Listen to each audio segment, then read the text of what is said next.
Hi everyone, welcome back to my channel. So in today's video I'm going to show you how we can paint this simple, easy and beautiful flower.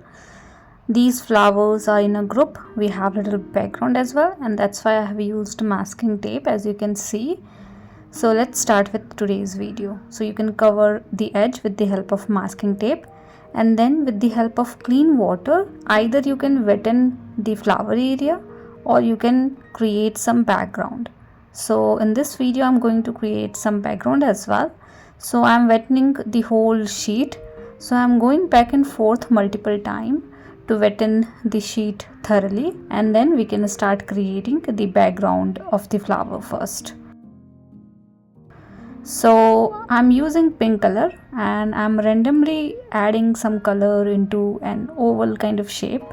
So my group of flowers are in this particular shape, so I'm adding something like this so that I can see some blurry flower from the background. Something like this you can do. So as you can see, I have also kept some negative space. The color is spreading by their own, so that is something we needed. So I have created two groups, one little bigger, one little smaller.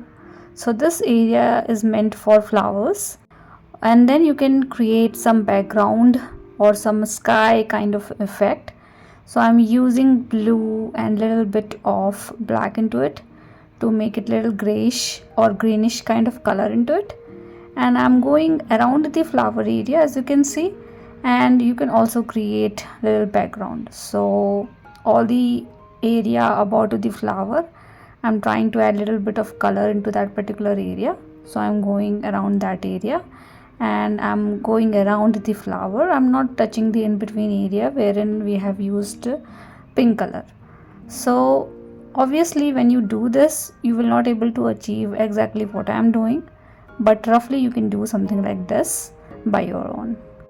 And then I'm adding blue color around the sky area. Not too much, but little bit hint here and there. I want to keep the background a little lighter, so I don't want to add too much color into it. And I'm using very light shade of all these colors to create backgrounds.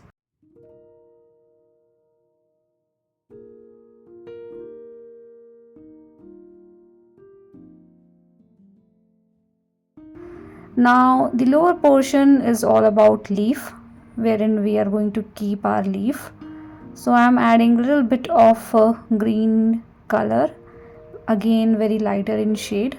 When I say lighter in shade, it means very less color and more water, and you can simply go around it.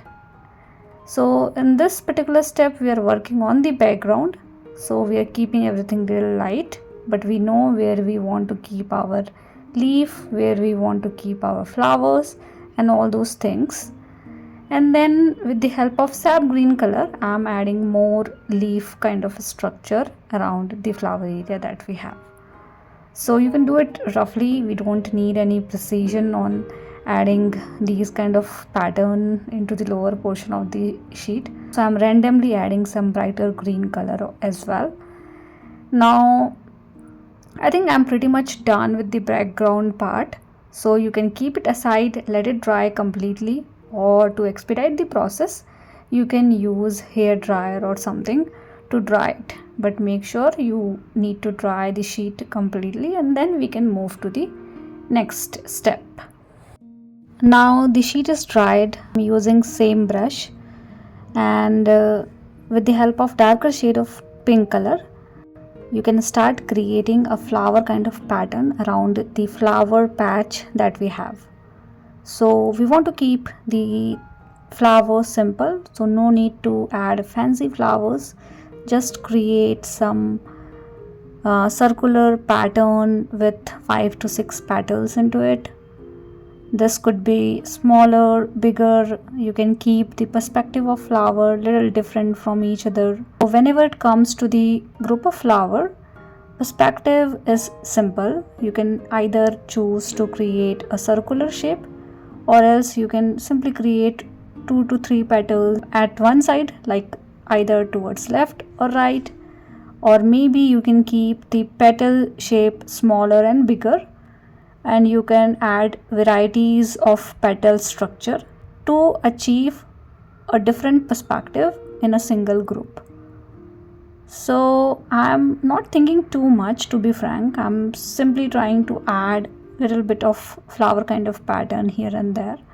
So I'm covering the whole area, and because we already have the lighter shade of pink color at the background, so we don't need to do much because we are already seeing a flower kind of pattern, right? So you just need to highlight couple of area so that we can see the flower shape better. So that's the only thing we need to do. So this group I have completed.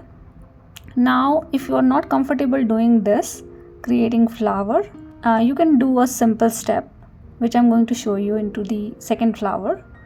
So either doing this, you can simply create some pattern like this around the flower area with little darker shade. So in this one I'm not trying to create any flower, but I'm just adding petal kind of structure into it. So this is also something you can definitely do in the second step. Now we are done with the petals. Now with the help of purple color, you can add center part of the flower. You can also define couple of petals with the help of purple color, so that from distance we can see we have pink flower in a group and we have purple center part of the flower which is little bit visible. And same thing you can repeat for the second flower. So in the second flower we don't have any precise flower structure, but randomly put some dot around this particular group, and to make it look like we have some defined flower also into it. So we are done with flowers. Now let's create the stems and the leaf. So creating a stem, I'm using little darker shade as compared to the background so that we can see the stem area better. So you can use little bit of blue color into your green color to make it little darker, or different kind of green shade altogether.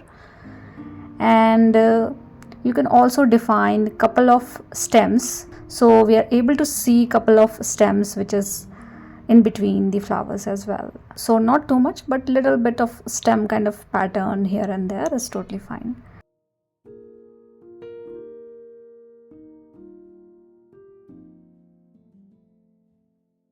Now at the bottom of the flower, I'm creating small flower bird which has not bloomed yet.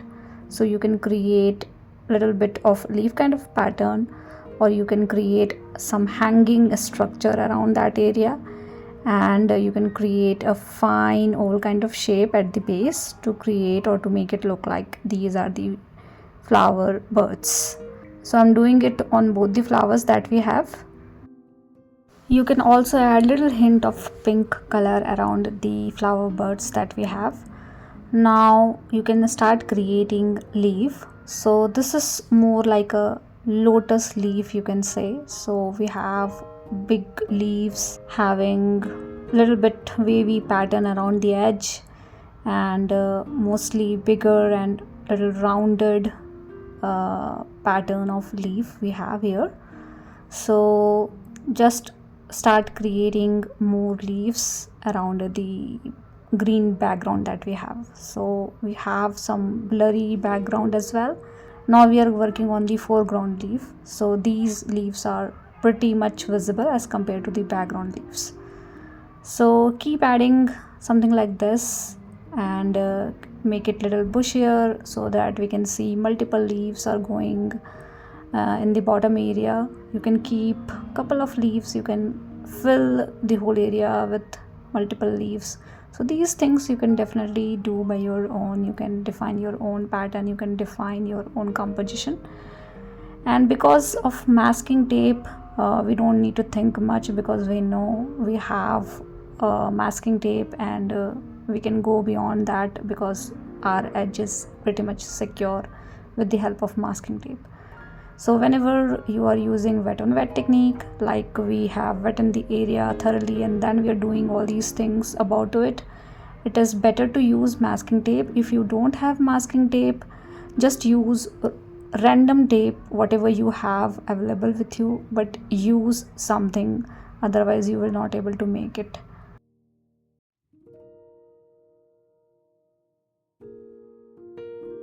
So So we're done with the leaf at the base, and then we can define a couple of lines and vines around the leaf area. So with the help of tip of your brush, I'm using same brush as you can see, and this is size 0 mop brush, and it has a very fine tip, so that you can also create some wider element, you can also create some fine element with this kind of brush. So I'm not switching between the brush, I'm creating everything with the help of one single brush. But if you're not comfortable doing fine element with bigger brush, just use some smaller brush and make your life easier. You don't have to struggle with these kind of things. I'm pretty much comfortable doing this with bigger brush, so that is why I'm doing it. Otherwise you can just grab some fine brush and then you can do it with the help of that kind of brush itself. So create some line and pattern around the leaf area. You can do the same thing for the flowers as well to get little precision around the flower, but it is totally up to you. I think I'm pretty much okay with whatever kind of flower I have. But if you're thinking your flower is too loose, then you can definitely define those flower with the help of darker shade of pink color, and you can just go around and create little precise flower. Now I'm going to remove my masking tape slowly, gradually, carefully. So do it very slowly and carefully. And the last thing you can do is, with the help of pen, you can define your leaf, your flower shape little better as compared to what we have now. But I'm pretty much okay with this particular definition of flower that I have. So I'm done with today's video. Hope this is helpful, hope this is easy for you guys, and thank you so much for watching. See you guys in the next video.